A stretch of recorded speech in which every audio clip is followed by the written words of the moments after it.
The story kicks off with Stephen Murphy, a renowned cardiothoracic surgeon. He's brilliant in the operating room, but his demeanor is cold, detached, even towards his family. To Stephen, life seems like a mechanical process, and he carries himself with an almost godlike arrogance. But his perfect clinical world begins to unravel in ways he never anticipated. One day, Stephen meets a peculiar young man named Martin, with whom he has an unusual connection. The two frequently meet, exchanging formal pleasantries. Martin seems like an innocent yet awkward individual, but there's an unsettling undertone to his behavior. We learn that Martin's father died in a tragic accident, a fact Stephen shares casually with others. Yet the nature of their bond remains ambiguous. Stephen maintains a similarly distant relationship with his family. His wife, Anna, is also a doctor, and their interactions are devoid of warmth. Their children, Kim and Bob, hardly seem to bridge the emotional gap. However, things take an odd turn when Stephen invites Martin to his home for lunch. During the visit, Martin charms the family, even striking up a connection with Kim.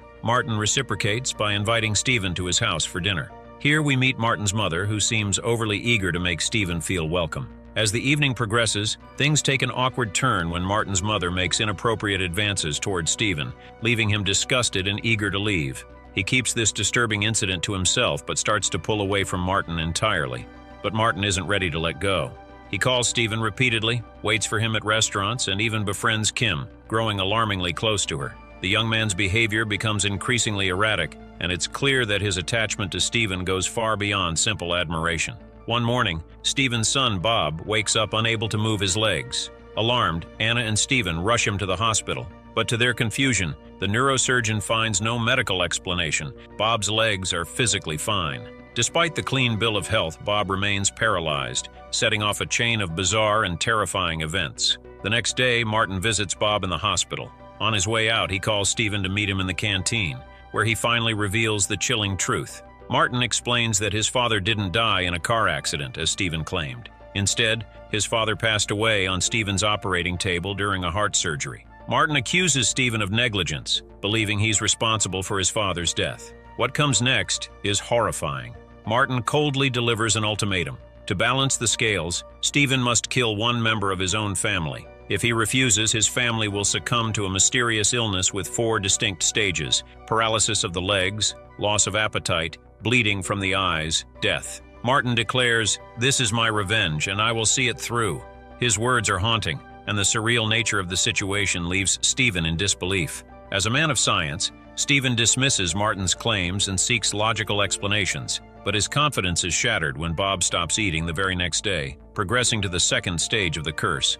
Meanwhile, Martin grows closer to Kim, Stephen's daughter. Their bond deepens, and it becomes clear that Martin is infatuated with her. But before long, Kim also succumbs to paralysis, landing her in the hospital alongside Bob.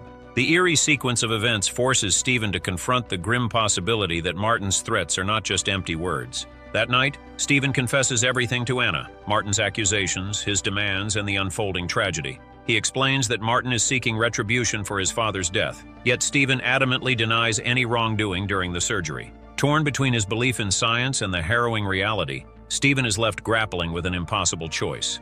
As the curse tightens its grip on his family, Stephen must decide whether to cling to reason or surrender to the inexplicable. The next day, Kim received a phone call from Martin, who was standing outside the hospital. He told her to look out the window. Miraculously, Kim regained control of her legs, got out of bed, and walked to the window. But as soon as Martin hung up, her legs became paralyzed again and she collapsed. Anna witnessed this strange event and started to believe that Martin might possess supernatural powers. Desperate for answers, Anna visited Martin's house to confront him. Anna pleaded with Martin, saying, "If my husband is at fault for your father's death, why take it out on me and the kids?" But Martin coldly replied, "This is justice. Your husband killed my father. Now, he must choose which of his family members will die." Meanwhile, Anna began digging into Stephen's past. She confronted one of his colleagues about Stephen's behavior during the surgery on Martin's father. To her shock, she learned that 3 years ago, Stephen was a heavy drinker and had performed the surgery while intoxicated. Devastated by this revelation, Anna returned home to find that their children were getting worse despite leaving the hospital. Overcome with guilt and desperation, Stephen decided to take matters into his own hands. He kidnapped Martin, beat him brutally, and demanded to know if Martin truly had supernatural powers. But Martin remained calm, warning Stephen, "You can kill me, but this curse won't end. Your time is running out." Meanwhile, the children learned about Martin's ultimatum and the horrifying reason for their suffering. Instead of uniting in their fear, Kim displayed a selfish and cold-hearted attitude. She told her brother Bob, "Mom and Dad will probably choose you to die. Oh, and when you do, can I have your MP3 player?" Yes, it's 2017, and Kim still wanted an MP3 player. Kim also had a backup plan. She believed Martin would protect her if she survived. Despite being paralyzed, she dragged herself to Martin, hoping to strike a deal. She told him, "Fix my legs, and I'll stay with you. We'll leave together, get married, and live happily ever after." But Martin ignored her entirely, leaving Kim to realize that he had no intention of helping her.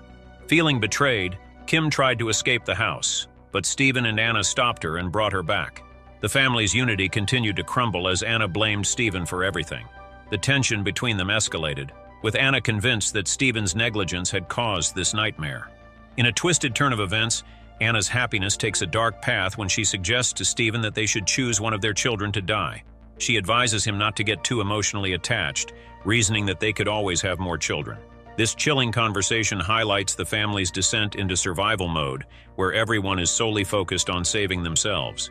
The next morning, Anna realizes their children aren't recovering, even after they kidnap Martin, the mysterious cause of their suffering. Desperate, she lets Martin go. However, things take a horrifying turn when their son Bob begins to bleed from his eyes, signaling that the final stage of the curse is near. Panic consumes the family, and Stephen faces the unbearable decision of choosing one child to sacrifice in order to break the curse. Instead of making a direct choice, Stephen ties his family to chairs, blindfolds himself, and brings out a rifle.